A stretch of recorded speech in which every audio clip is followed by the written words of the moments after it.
Hi guys, today is going to be a bit of a strange video. I don't know if it's strange, but I've come up with a plan for something. Or it's not really a plan even, it's an idea. So last night I couldn't really sleep and I thought, you know what, I'm really jealous of all those people that have these really nice scratch off posters.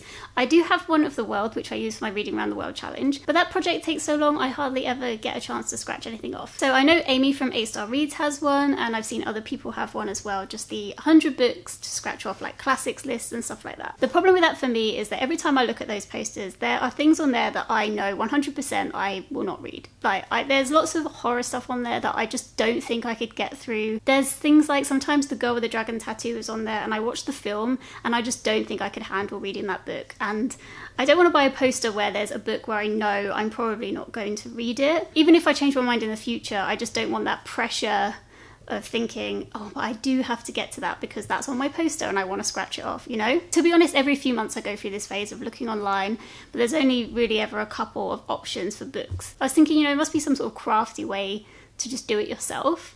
And there is. You can get these little stickers that you can create your poster or whatever. You can get these little stickers that you stick over the top. And they've got some sort of backing behind them so that when you scratch it, you don't damage your paper. So I was like, I'm making my own one. I'm making my own book scratch off poster and I'm really excited about it. The reason I'm making this video is because I kind of need your help, because this is going to be a bit of a long project for me, I think, because I do want to try and make it nice and do like a nice little design behind each one. And at the moment I've also got my 40 books to read by the time I'm 40 project going on, so I don't need the added pressure of another list until like next year anyway. So there's time to get it made. So I was going through lots of different book lists yesterday, trying to curate books that I did want to read. And then while I was going through, I thought, you know what, there are some series that I want to include on there. So I don't just want to write, oh, like The Final Empire and only read that.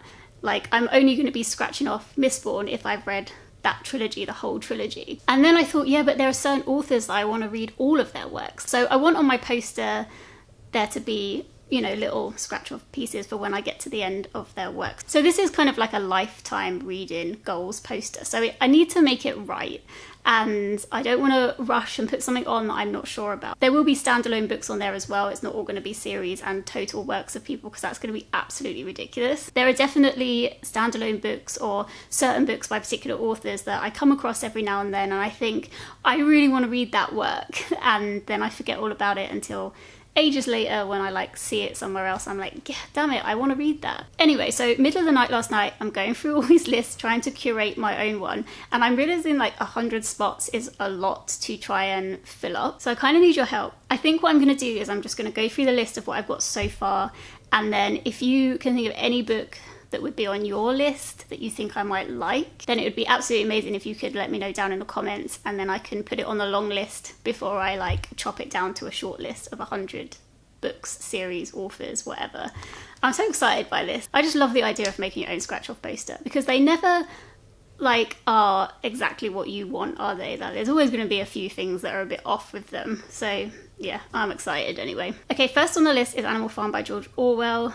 I put this on the list as my first one just because I was going through like 100 classics or whatever, and I thought, oh, it's nice and short. But to be honest, I'm not sure about that one. I did read 1984 and I didn't love it, so I don't know if Animal Farm's worth it. It would be nice if, yeah, let me know if you've read it and what you think of it. Then I did put Beloved by Toni Morrison, but I've since decided it'll be, I'm already planning on reading all of Toni Morrison's books, so. The Colour Purple by Alice Walker is on the list. I did put the Pattern Master series by Octavia E. Butler, but I do just want to read the rest of her works that I didn't get to so far. Oh, I don't know how to pronounce this. I looked this up and this series looked good.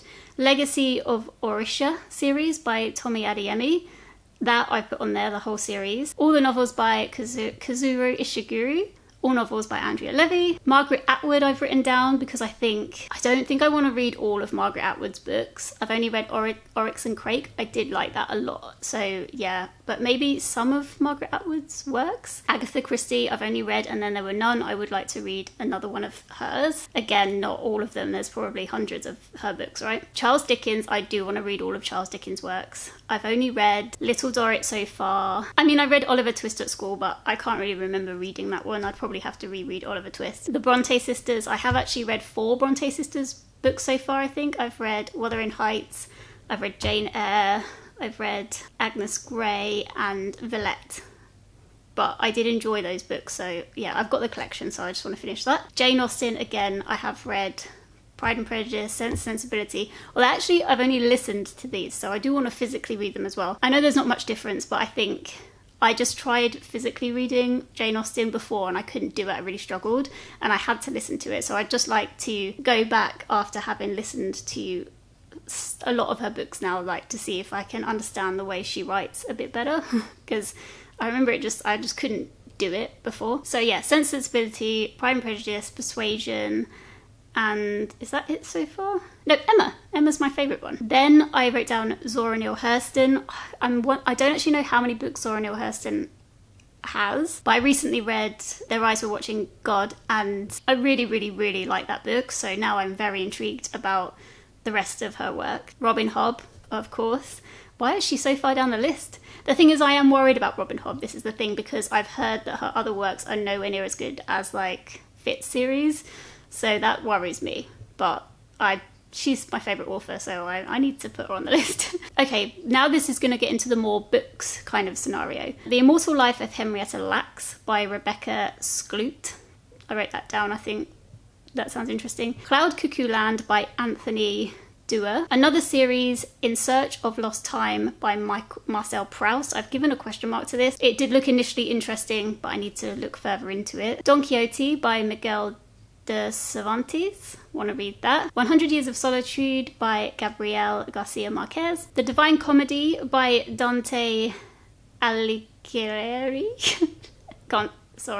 The Divine Comedy. The Adventures of Huckleberry Finn by Mark Twain. I haven't actually read any Mark Twain books, so if you think there's a better Mark Twain book I can put on the list, then I could consider that instead. It's difficult with authors that I haven't read, because typically, obviously, when I read books by an author and I absolutely love it, then I want to read all of their works. But until I've read one of their works, I don't know, so a lot of these could be favourites of the future. Anyway, I've put down The Adventures of Huckleberry Finn so far. To the Lighthouse by Virginia Woolf. I have read Mrs. Dalloway by Virginia Woolf and I did really like it. Yeah, I just don't know where to go from here, so any Virginia Woolf suggestions would be amazing. Midnight's Children by Salman Rushdie. Les Miserables by Victor Hugo. This is a bit of a weird one for me because I feel like I've got no interest in Les Mis, but I think I'm going to like it way more than I think I'm going to like it, if you know what I mean. I feel like because I've got all these preconceptions of what it is, that maybe it's just not going to be that. So the reasons I don't want to read it probably aren't valid reasons, if you know what I mean. So that I've put on the list. Things That Fall Apart by an author, I'm not sure how to pronounce the name, so I'll just put it on the screen here. Things Fall Apart, excuse me. The Complete Tales and Poems of Edgar Allan Poe. Would love to read that. The Age of Innocence by Edith Wharton. Canterbury Tales by Geoffrey Chaucer. I'm not sure how I would get on with this, but I've put quite a few older works on at the end of this list because I would love to be able to have read them. I'm just absolutely fascinated with just learning about the past and how people lived in the past, and the older I get, the more interested I get in our history. So yeah, that has to go on the list really. Vanity Fair by William Makepeace Thackeray. Native Son by Richard Wright. Tom Jones by Henry Fielding. Howard's End by E.M. Forster. Little Women by Louisa May Alcott. Have seen the film, but I've never read the book. White Teeth by Zadie Smith. The Tale of Genii by Murasaki Shikibu. Dr. Faustus by Thomas Mann. I feel like Dr. Faustus comes up in so many other works, and I'm like, what? Who is this person?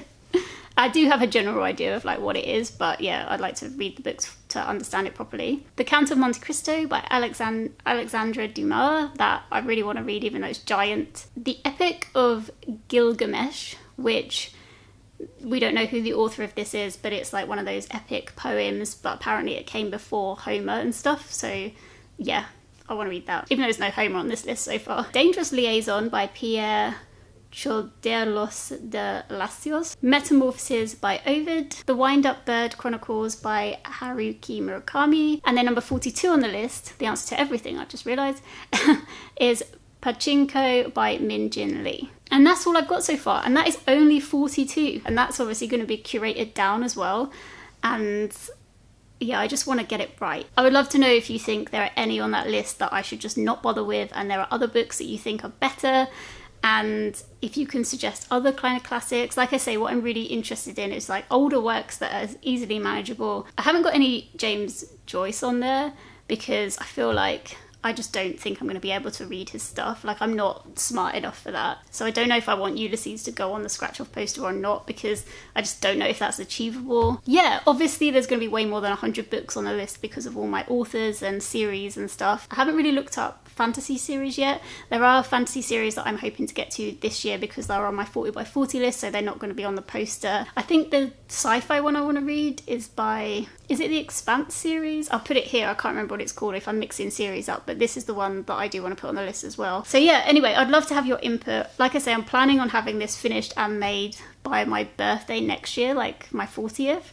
So yeah, this is going to be like a long-term project. I'm not rushing into this. I'm taking my time with it. I'm excited to put it together. So yeah, let me know as well if you've done anything like this, and if you have any tips on like paper to use and like what kind of like cardstock or whatever. And if you've used the scratch off things yourself, like which brand is better, because I want to do it like all nice and proper. I'll probably try and design it, I think on PowerPoint maybe. Do you think that's a good thing? Or is there another program you would recommend? I don't know. I'm not massively crafty, but I do like crafts. So I just, yeah.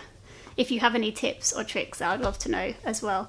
And yeah, I might just do updates as I go along and see what happens of this. Great, so that is everything. I will keep you posted sporadically throughout the year and how things are going. Right, thank you so much for watching. Take care, everyone. Bye.